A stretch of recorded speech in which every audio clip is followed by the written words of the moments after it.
परम सतगुरुदेव के चरणों में प्रणाम करती हूँ। सभी साधक बंधुओं, हर वर्ष के तरह इस वर्ष भी हम सब लोगों का योग बना इस गुना क्षेत्र में जहाँ हमारे सद्गुरु विराजे रहे हैं और उनकी कृपा निरंतर बहती रही है और आज भी उन्हीं की कृपा से हम सब लोगों का योग बन जाता है कि हर वर्ष यहाँ कैसे भी घूम घाम के आ ही जाते हैं। ये उन्हीं की कृपा है। सद्गुरु हुजूर मालिक साहब सन 1931 में यहाँ गुना विराजते थे और उन्होंने कई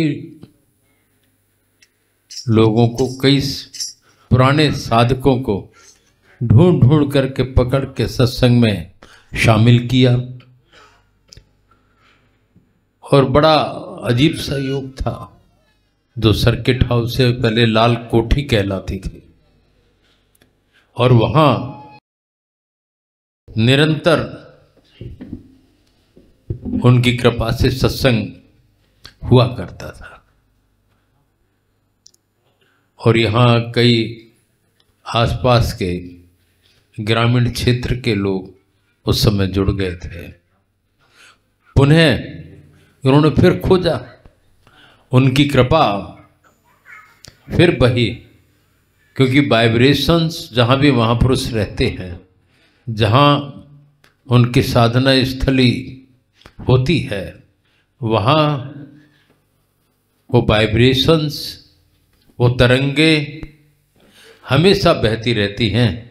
जरा भी कहीं किसी का भाव या किसी के अंदर सरलता और ईश्वर के प्रति आस्था, सद्गुरु के प्रति आस्था उत्पन्न होती है, तुरंत उसको वो पकड़ लेते हैं। क्योंकि गुरु शरीर नहीं है, शरीर तो निमित्त है। वैसे भी हम सब लोग देखें, कोई भी कार्य हम इस शरीर से करते हैं और जहाँ ये सोच लेते हैं कि ये मैंने किया, वहीं कोई ना कोई झटका लग जाता है, मैं नहीं हूँ, वो है, उसकी कृपा से हो रहा है। और वो अपनी मौजूदगी का एहसास करा देता है। और वास्तविकता है, जब तक मान सम्मान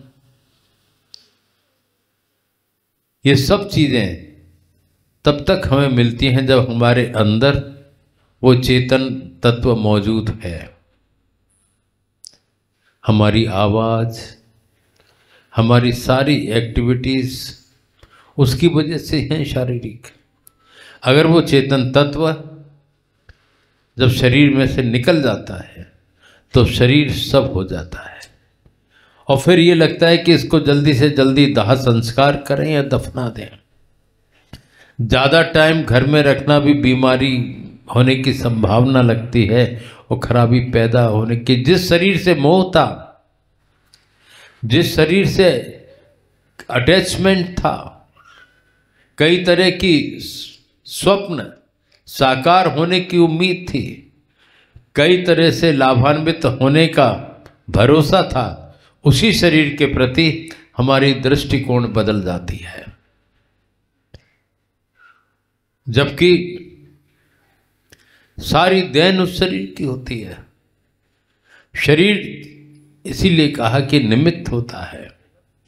समय सबके पास उतना ही होता है, शरीर की आयु रहती है और उसके अनुसार वो चेतना हमारे अंदर मौजूद रहती है।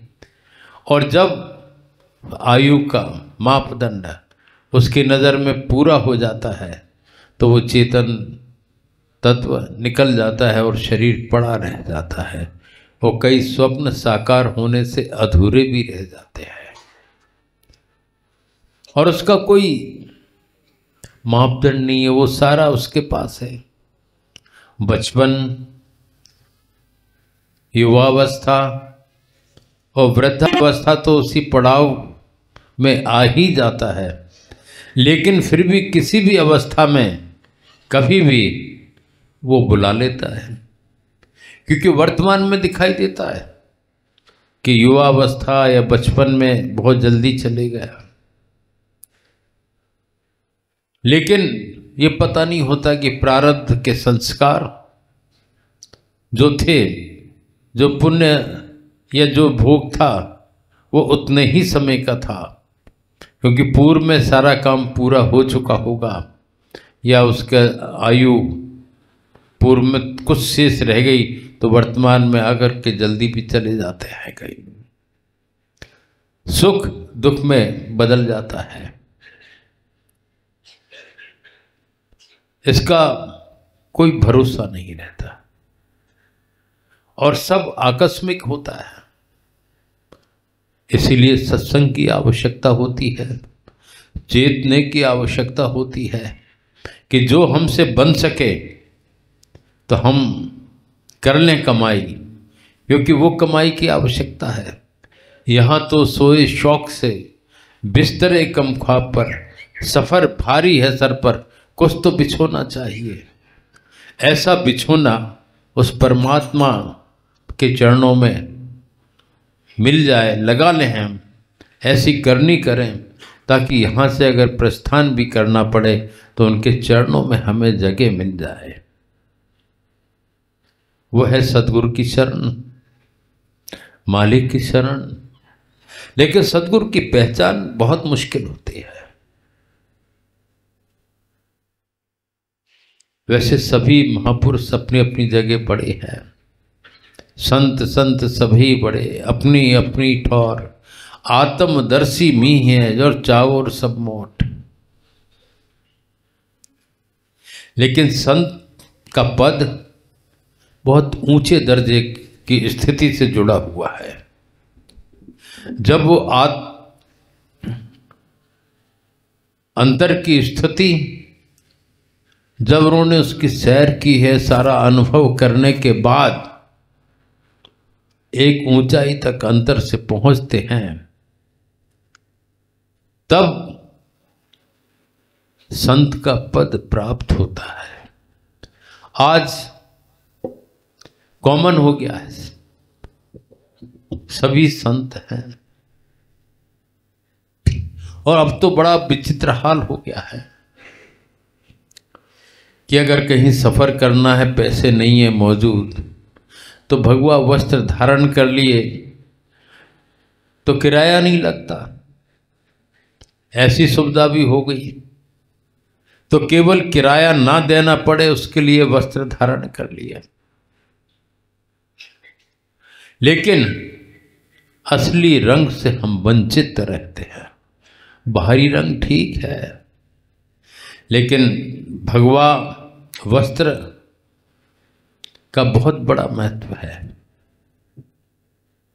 भगवान शंकर ने कहा है कि अगर भगवा वस्त्र किसी जानवर पे भी उड़ा दिया जाए तो वो सम्मान योग्य हो जाता है। उसके धारण करने के बाद उसके नियमों का पालन करना, उनके अनुसार व्रती होना, उस तरह से चलना, तब तो वो सार्थक होता है। साधन रत होना, राग द्वेष से ऊपर उठ जाना, काम क्रोध लोभ मोह अहंकार इनसे बिल्कुल दूर हो जाना, उनके समीप ही नहीं आते हैं। वो व्रती जहां होती है वही सच्चा सन्यासी होता है। लेकिन अधिकतर हमें तो कई लोगों से पास जाना आना वो रहता ही है, लेकिन अधिकतर देखा साधारण मनुष्य में तो अहम के कारण क्रोध आता ही आता है। लेकिन उससे भी कहीं ज़्यादा ऐसी जगह देखने को मिले कि सब कुछ छोड़ा लेकिन क्रोध नहीं छोड़ा, अहंकार नहीं छोड़ा, अपनत्व का भाव जो होना चाहिए, समभाव जो होना चाहिए, वो भी देखने को नहीं मिला। जबकि ईश्वर के मार्ग में जब हम चल रहे हैं, उसकी कृपा के लिए हम पात्र बनना चाहते हैं कि निरंतर उसकी कृपा हमारे ऊपर बरसती रहे, तो उस परमात्मा, उस मालिक के गुण भी हमारे अंदर आना चाहिए, ताकि वो देख करके हम पर वो कृपावंत होकर के कृपा करें। ईश्वर की नज़र में, सतगुरु की नज़र में कहीं भेदभाव नहीं होता। उनकी नज़र में छोटा बड़ा, गरीब धनवान, धर्म जाति, इससे कहीं बहुत ऊंचा भाव मौजूद रहता है। वहाँ दूर दूर तक कुछ वो सोचने का काम ही नहीं है। उसकी तो शरण में जो आ जाए वो भक्त है, और भक्त की कोई जाति नहीं है। जहां तक जाति की बात आए तो ध्यान आता है रैदास जी महाराज की शिष्या मीराबाई हुई, जो राज परिवार से जुड़ी हुई रही। ऐसे कई ज्वलंत उदाहरण हैं कि हर जाति में, हर धर्म में कोई न कोई महापुरुष होते रहे हैं, और उन्होंने कभी उस चीज को संकीर्ण नहीं बनाया है अपने आप को। जब उस मार्ग पर चलते हैं तो और विशालता का परिचय दिया है। हम अपने ही कारण से उसकी कृपा से वंचित होते हैं। अपने को समझ बैठते हैं कि हम छोटे हैं इसलिए कृपा नहीं होती, वो बड़े हैं उन पे कृपा होती है। कृपा जो करते हैं वहां वो भाव भी नहीं होता कि छोटा है कि बड़ा है। भेद हमारे अंदर आया, हम भ्रम में रहते हैं, और वो भेद आने के कारण मनाकाश पर वैसी छाप पड़ जाती है और हम उनकी कृपा से वंचित होते हैं। सूर्य का प्रकाश सबको समान भाव से प्रकाशित करता है। वो कोई भेद नहीं देखता, ना जाति का, ना धर्म का, ना स्त्री या पुरुष का, बालक या बालिका का। उसकी कृपा निरंतर अपने समय के अनुसार सबको प्रकाशित करती है। उदाहरण के तौर पे कहा जाए कि हम हवाई जहाज से सफर कर रहे हैं, तो हम देखते हैं जब ऊपर एक ऊंचाई तक पहुंचते हैं, उड़ना शुरू करते हैं, ऊपर जाते हैं, तो जब नीचे देखते हैं तो कई बिल्डिंग, कोई छोटी है कोई बड़ी है, वो सारी दिखाई देती है। और जब उससे ऊंचाई और तय होती है तो वहां से जब देखते हैं तो सब सम दिखता है, कोई भेदभाव नजर ही नहीं आता। महापुरुषों के अंदर, जो सच्चे महापुरुषों की बात है, उनके अंदर भी ये भेद बुद्धि नहीं है। वो उससे बहुत ऊंचे उठे होते हैं। उनके ऊपर बुराई, सुख, दुख,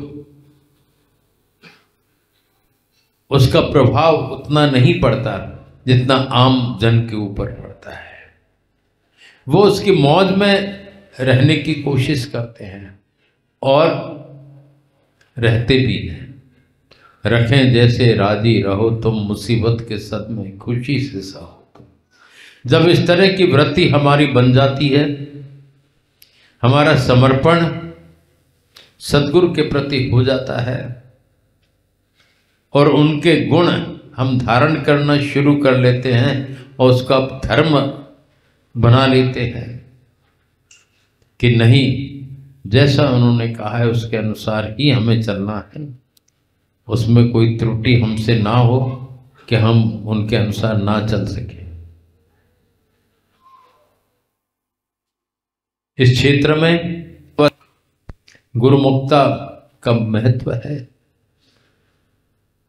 गुरुमुख का मतलब होता है कि सतगुरु ने, गुरु ने जो फरमाया उसका पालन सत हमसे हो जाए, और वो ऐसा सेवक जो वास्तविक सेवक होता है वो यही ध्यान उसका रहता है कि वो कब क्या कहे हमें तुरंत उसका पालन करो, जिसमें उनकी खुशी हो उसके अनुसार चलूं और आगे बढ़ूं, ताकि उनकी कृपा निरंतर हम पे बरसती रहे और हम उस जल में, कृपा रूपी जल में स्नान करते रहे।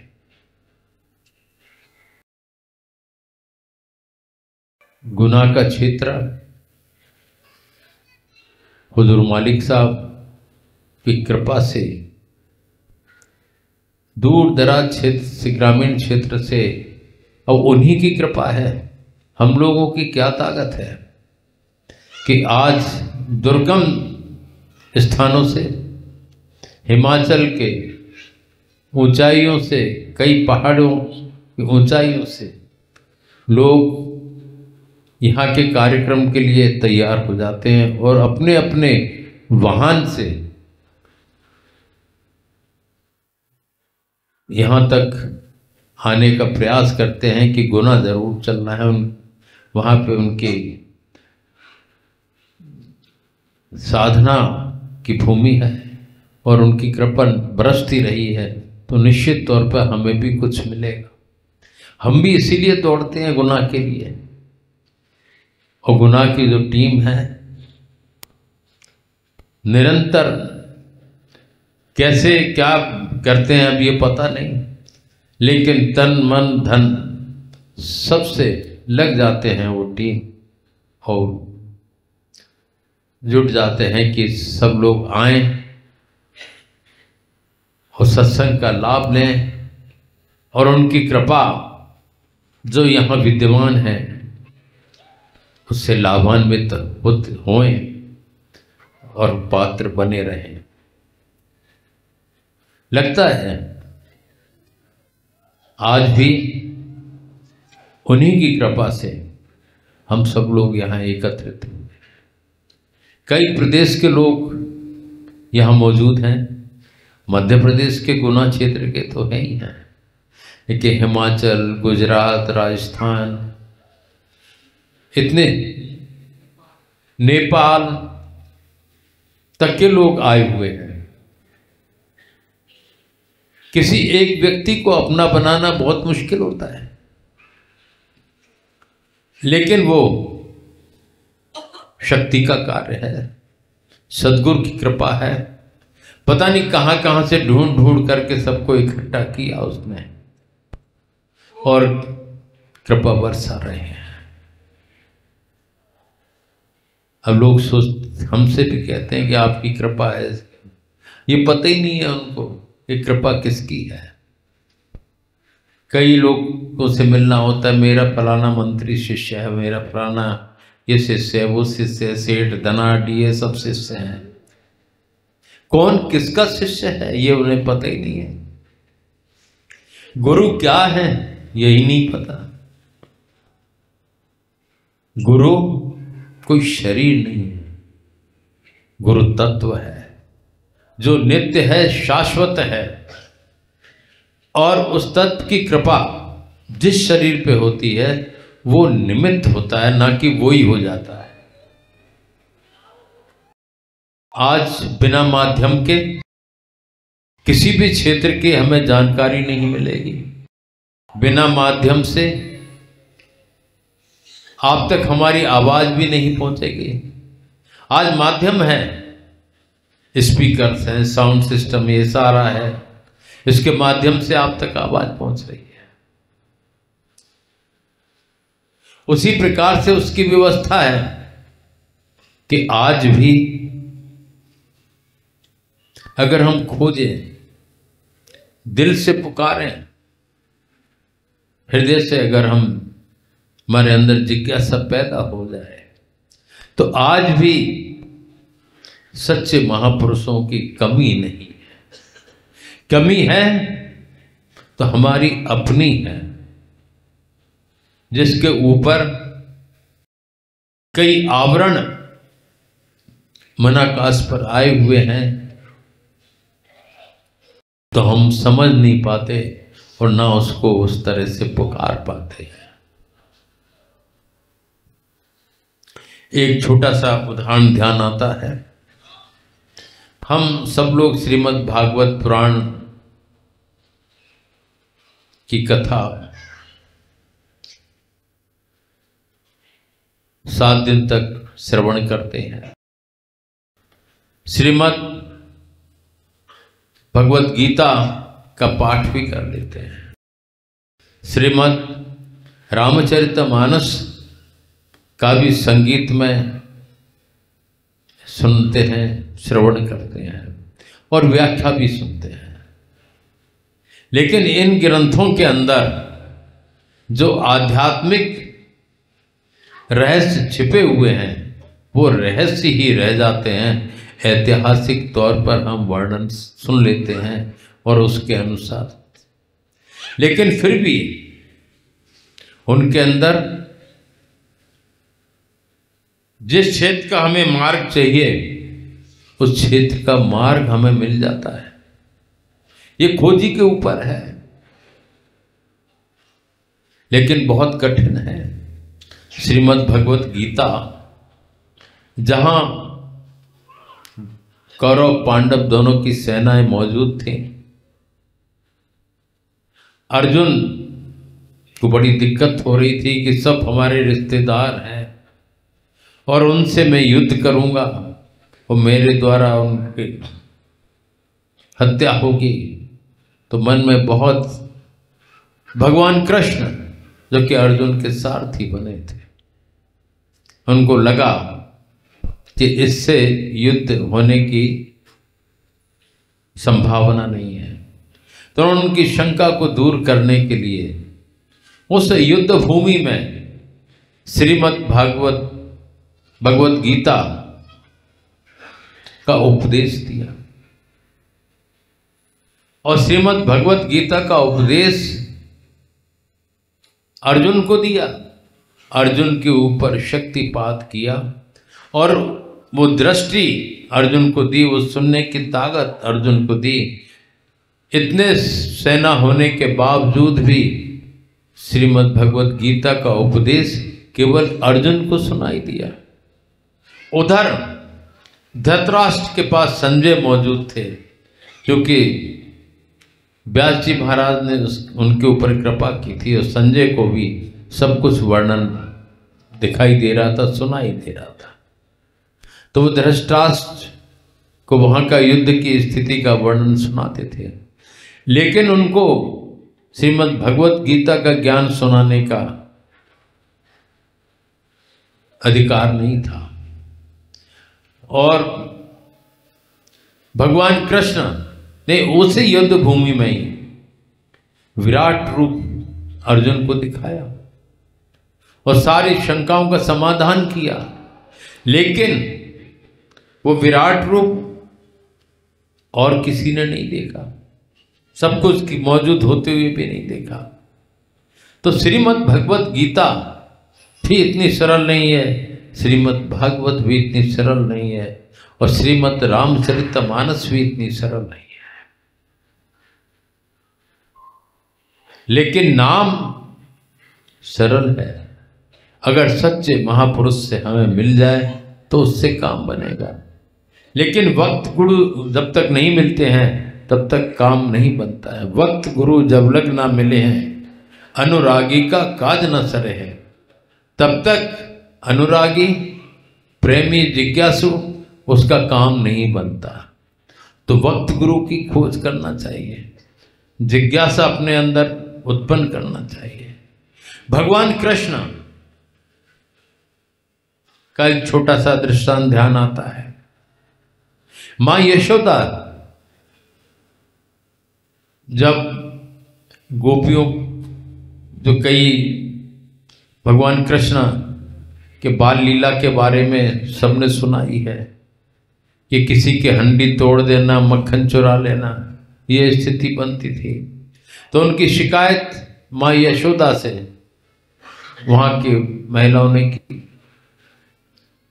बार बार शिकायत की। तो भगवान कृष्ण को सजा देने के उद्देश्य से एक दिन माँ यशोदा ने एक रस्सी ली और एक पेड़ से भगवान कृष्ण को बांधना शुरू किया। अब सब गोपियां कहें कि देखो अच्छी सजा मिल रही है, लेकिन बांधते बांधते माँ यशोदा बहुत कोशिश कर रही हैं, लेकिन 2 अंगुल रस्सी छोटी पड़ जाती है, तो गांठ नहीं लग पाती। तो नारद जी ने भगवान कृष्ण से पूछा कि भगवान, ये 2 अंगुल रस्सी छोटी क्यों पड़ गई? तो भगवान कृष्ण ने कहा है, एक अंगुल जीव की जिज्ञासा या इच्छा और दूसरा अंगुल मेरा अनुग्रह, तो दूरी समाप्त हो जाती है। मां यशोदा जब बांध रही थी तो उनके अंदर वात्सल्य भाव प्रधान था और देखने को तो सजा दे रही थी, लेकिन अंदर से तकलीफ हो रही थी कि इस बालक को रस्सी से बांध रही हूं, इसको कष्ट हो रहा होगा। अंदर से ये सोच बना हुआ था, क्योंकि अंदर से बांधने का ध्यान नहीं था, ख्याल नहीं था, लेकिन बाहर से दिखाने को सजा देना भी जरूरी थी, तो ऊपरी मन से सजा देने की कोशिश कर रही थी, तो 2 अंगुल रस्सी छोटी पड़ गई। अगर वो वात्सल्य भाव नहीं होता तो निश्चित भगवान कृष्ण बन जाते। फिर भगवान कृष्ण ने कहा, एक अंगुल जीव की तीव्र जिज्ञासा या इच्छा काय की, मेरे को प्राप्त करने की, मेरी कृपा के लिए। भगवान कृष्ण कहते हैं, जीव की तीव्र जिज्ञासा या इच्छा अगर है तो ऐसे भक्तों के लिए वो सदैव तैयार रहते हैं और दूरी समाप्त हो जाती है और कृपावंत होकर के वो कृपा कर देते हैं, निराकार होकर के भी साकार हो जाते हैं। तो अंदर से अगर जिज्ञासा है और इच्छा है तो निश्चित तौर पर सद्गुरु मिल जाते हैं, और जब सद्गुरु मिल जाते हैं तो कहा, जे चाहो ते देव जनाई, जानत तुम्हें तुम्हें हो जाए। और फिर वो अपनी कृपा से साधक को, भक्त को अपनी तरफ खींचते हैं और सच्चे भक्त के ऊपर कृपा बना के रखते हैं, और उससे उसका कल्याण होता है और जीवन सफल होता है। आज यहाँ हर वर्ष की तरह हम सब लोग भी यहाँ एकत्रित हुए हैं और सभी क्षेत्र के साधक भी एकत्रित हैं। यहाँ के लोगों का भी बहुत सहयोग है। अभी इससे पूर्व बांदा साइड में, कानपुर साइड में, भरुआ सुमेरपुर में भी सत्संग रहा, वहाँ भी उन्होंने सबको इकट्ठा कर लिया। वो हिमाचल और जोधपुर रह गया था, लेकिन फिर भी वहाँ बहुत व्यवस्थाएं उन्होंने कर ली और बहुत अच्छा वातावरण रहा। सब तन मन धन से उस तरह से भावपूर्ण ढंग से लगे हुए थे जैसे कि यहाँ भी सदैव होता है। उन लोगों की इच्छा थी गुना जैसे ही करना है तो उन्होंने कर ही लिया। वहाँ के भी लोग आए हुए हैं। कैसे भी हो, चाहे एक हो, सच्चा हो, सच्चा उसका अनुयायी हो, सच्चा भक्त निकले तो हमारे सतगुरु को, हमारे मालिक को बहुत प्रसन्नता होती है। उस गुरु तत्व की कृपा का रास्ता औरों के लिए भी खुल जाता है। खुद भी तरते हैं और तो औरों को भी तार देते हैं। पर सच्चे बने और सच्चे साधक बन करके उनके आगे जो आज्ञा हुई है उसके अनुसार चल करके अपना जीवन सफल करें। क्योंकि आज वैसे तो पहली बार है कि आज थोड़ा समय पर हम लोग आ गए हैं, वो भी योग की बात है। लेकिन फिर भी अब सुबह से सब लोग थक थका गए होंगे, थके हारे हैं, अभी 3 दिन यहीं पे रहना है। उसकी कृपा से निरंतर वो जो बुलवाएगा, जो वो करेगा, वो ही जाने, पर उसकी कृपा से कुछ न कुछ लाभ तो मिलेगी। ओम।